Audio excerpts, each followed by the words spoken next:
Now, Dale, another big difference, Bay Area natives. You're going to hear something here.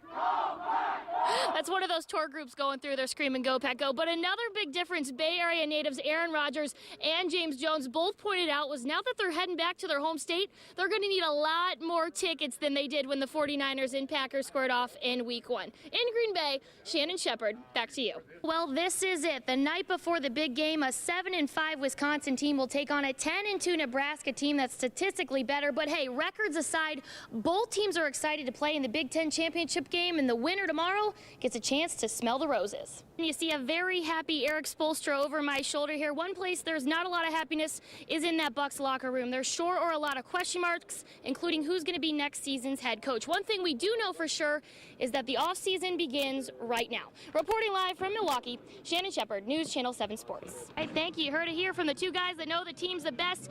It's fireworks night here at Athletic Park, so we're going to stay and check those out. But hey, Dale, we'll bring you some highlights back to the station at 10. This afternoon's semifinal game featured a rematch of last year's state championship game where Central Wisconsin took home the crown. But today, a 5-4 decision told a different story as the Storm's reign as state champions has run out. Dale, you heard Monte Ball say there that the Badgers would be arriving here tomorrow. They'll have a walkthrough practice early on, and then head coach Brett Bielema and Nebraska head coach Bo Pelini will both speak to the media. We'll have the latest on the Badgers and the Huskers all day long tomorrow on News Channel 7 at noon, 5, 6, and 10. And he said his main concern is making sure his guys stay hydrated. But after all, they are high school growing boys. All they wanted to do was go across the street and get a bite to eat. Now, this is pretty cool. Kurt Phillips is a huge Peyton Manning fan, and head coach Brett Bielema said when the team arrived here in Indianapolis earlier today, they set up all his equipment in Peyton Manning's old locker, so he really got a kick out of that. Jordan's always belting out, who's got the shooters. They're at all the games, and they come up to me after every game. One of the first people I see after the games. The first one on the court after the game, we went out there for a high five. You won't find bigger Apaches fans in Auburndale than Jordan and Jared Anderson, a set of 10-year-old twins with cerebral palsy, whose knowledge and love of the game outweighs any handicap. We mostly come to every game, and we cheer loud. We talk about what's the game up ahead and stuff like that, like who's gonna be the top scorer of the game. And their connections with this season's team go beyond the court. I'm their classroom teacher, Blake's their cousin, and all that kind of stuff. They're really involved and they really know what's going on. Well, it means a lot, especially if we're at a down point in the game, and those two have hope that we can come back. And the Anderson family plans to go just as far as the Apaches do. They've already booked their rooms for state, and these boys know exactly what it's going to take for Auburndale to make it to Madison. I ordered my tickets a couple months ago. A lot of toughness and practicing. I have to rebound better. Auburndale begins their postseason run Friday night when they host Stratford.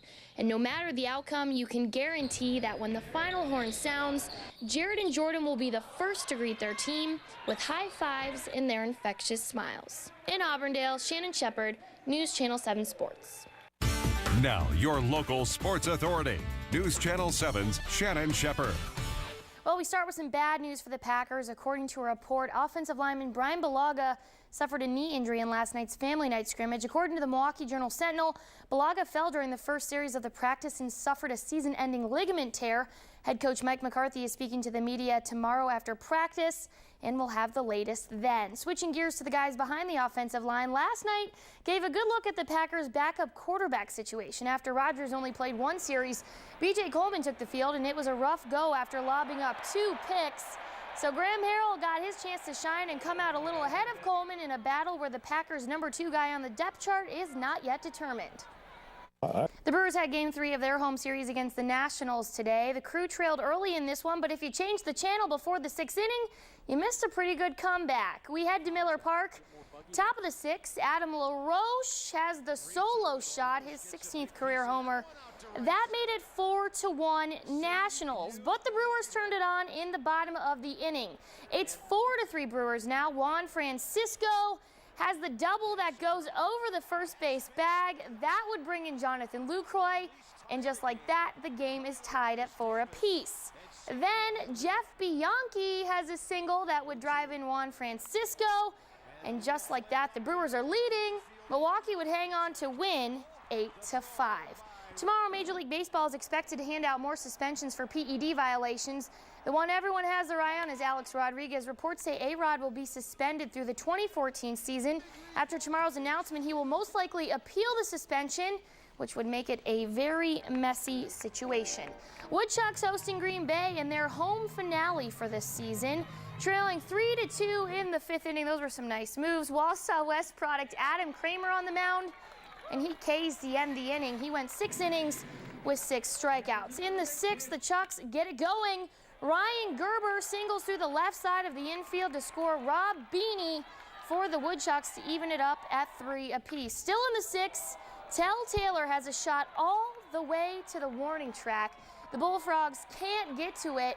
The go-ahead run is on the board. The Woodchucks hold on to win 6-5. A nice swan song for Athletic Park, which will be reconstructed during the off-season. Tomorrow morning starts the first day of Wisconsin's 2013 football season with the opening of fall camp, and with new head coach Gary Anderson comes some new traditions. Gary Anderson has instituted a Big Brother program in which new players are paired with veterans at their positions. The choices are made by the head coach, and this year junior college transfer Tanner McAvoy will be paired with veteran quarterback Kurt Phillips. Last month, McAvoy was the victim of a mugging in downtown Madison, and Anderson feels he should be paired with someone with a little bit more life experience like Phillips, who is in his 6th college season. But they also have to balance out this new friendship with the fact that they are competing for that starting job. Final day at Bridgestone, and the birdies continued for Tiger Woods, who was the far and away leader to start the day. That was a birdie right there on number 10. Tiger shoots a 70 and goes on to win his 8th career trophy at Firestone Country Club. That's just amazing. And his 5th title of the 2013 season. We go to the tricky triangle in the Poconos. 2 laps to go. Casey Kane passes Hendrick Motorsports teammate Jeff Gordon en route to winning the GoBowling.com 400. Kane picked up his 2nd win of the season and 16th of his NASCAR Sprint Cup Series career.